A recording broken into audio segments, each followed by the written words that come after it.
तुम्हारे ये पांचों पितामह इस बात पर विवाद कर रहे हैं पुत्र कि इस युद्ध में विजय किसके कारण प्राप्त हुई।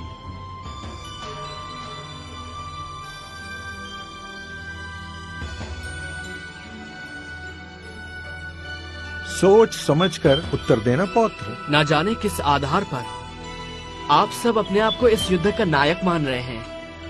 आप में से कोई भी नहीं है। इस युद्ध के एक ही महानायक हैं, मेरे गुरुदेव श्री कृष्ण। मुझे तो पूरे युद्ध में गुरुदेव श्री कृष्ण और उनके सुदर्शन चक्र के सिवा और कुछ नहीं दिखाई दिया। गुरुदेव श्री कृष्ण केवल दादा अर्जुन के सारथी नहीं, इस महायुद्ध के सारथी थे कृष्ण, केवल श्री कृष्ण।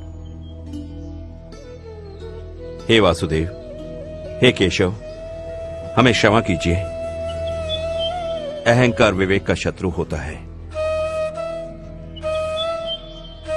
युद्ध में यदि आप हमारे साथ ना होते तो हमें विजयश्री प्राप्त न होती। हे शीशदानी, इस युद्ध ने अन्यायी कौरवों को दंड दिया, पांडवों को हस्तिनापुर का राज्य दिया, मानवता को शांति दी, किंतु इस युद्ध ने तुम्हें क्या दिया पुत्र? आपके हृदय में स्थान। हे नारायण, ये आप भली भांति जानते हैं, मुझे अपने कर्म का कोई पुरस्कार नहीं चाहिए।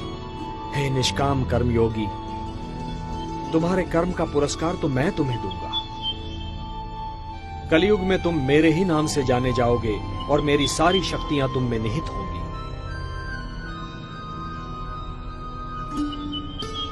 जो भी मनुष्य तुम्हारी पूजा करेगा उसकी सारी मनोकामनाएं पूर्ण होंगी। मेरे लिए क्या आज्ञा है प्रभु?